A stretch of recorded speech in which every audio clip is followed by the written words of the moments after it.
Jauh sebelum kita mengenal batas negara seperti hari ini, dunia pernah terbelah oleh sebuah konflik kolosal, konflik atas nama iman dan kekuasaan. Ini adalah kisah Perang Salib, sebuah drama panjang yang berlangsung hampir 2 abad. Panggung utamanya adalah Tanah Suci, wilayah yang kini kita kenal sebagai Timur Tengah. Pada akhir abad ke-11, kabar dari Timur sampai ke telinga para pemimpin Eropa. Kabar tentang para peziarah Kristen yang mengalami kesulitan mengunjungi Yerusalem. Kota itu, sakral bagi 3 agama besar, berada di bawah kendali penguasa Muslim. Ketegangan ini menjadi bara dalam sekam, siap menyala kapan saja. Panggilan perang menggema dari Clermont, Prancis, tahun 1905. Paus Urbanus II berdiri di hadapan khalayak, menyerukan ekspedisi militer. Tujuannya, merebut kembali Yerusalem dari kaum Muslim.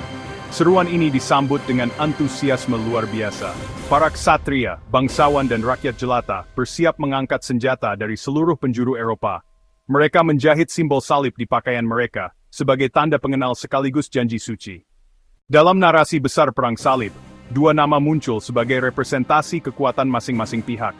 Mereka adalah simbol dari peradaban yang saling berhadapan.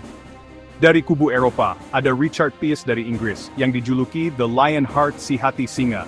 Ia adalah seorang raja sekaligus ksatria, dikenal karena keberanian di medan perang dan keahliannya sebagai komandan militer. Di seberang medan laga, berdiri Salahuddin al-Ayyubi, Saladin. Sultan dari Mesir, Sultan dari Suriah, pendiri dinasti Ayyubiyah.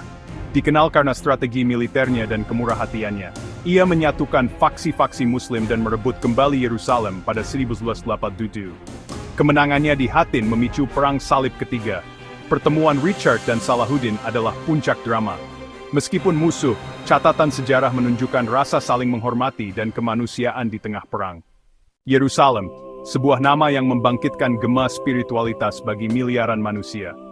Namun, dalam sejarah Perang Salib, nama ini juga bersimbah darah. Perebutan kota ini adalah titik pusat dari seluruh konflik. Saat tentara salib pertama tiba di depan temboknya pada tahun 1099, mereka adalah pasukan yang letih setelah perjalanan panjang dan pertempuran sengit. Namun, pemandangan kota suci itu membangkitkan kembali semangat fanatisme mereka. Setelah pengepungan selama beberapa minggu, mereka berhasil menerobos pertahanan kota.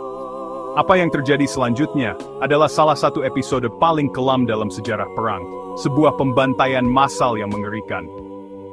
Para ksatria yang datang dengan panji salib, melampiaskan amarah mereka kepada seluruh penduduk kota.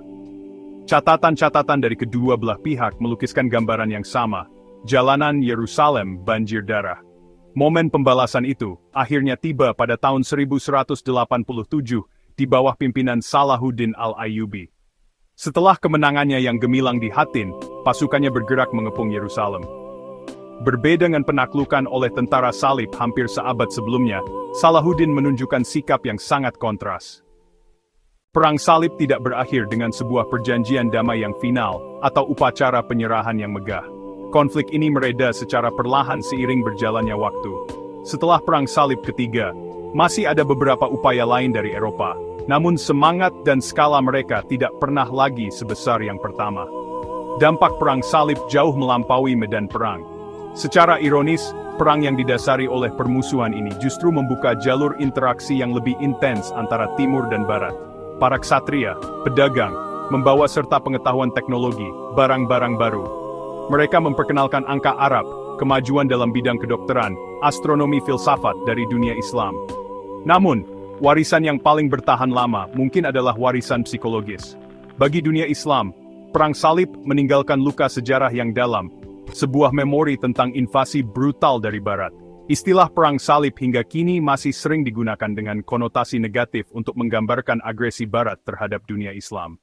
Melihat kembali kisah berdarah ini dari tahun 2025, kita diingatkan pada sebuah pelajaran penting. Perang atas nama apapun, termasuk agama, seringkali digerakkan oleh ambisi duniawi, kekuasaan, tanah, kekayaan. Kisah Richard dan Salahuddin menunjukkan bahwa bahkan di tengah konflik paling sengit sekalipun, rasa hormat dan kemanusiaan dapat menemukan celah untuk bersinar. Sejarah Perang Salib adalah pengingat yang kuat bahwa dialog lebih berharga daripada pedang, dan pemahaman lebih mulia daripada penaklukan. Sebuah pelajaran yang relevan dulu, sekarang, dan selamanya.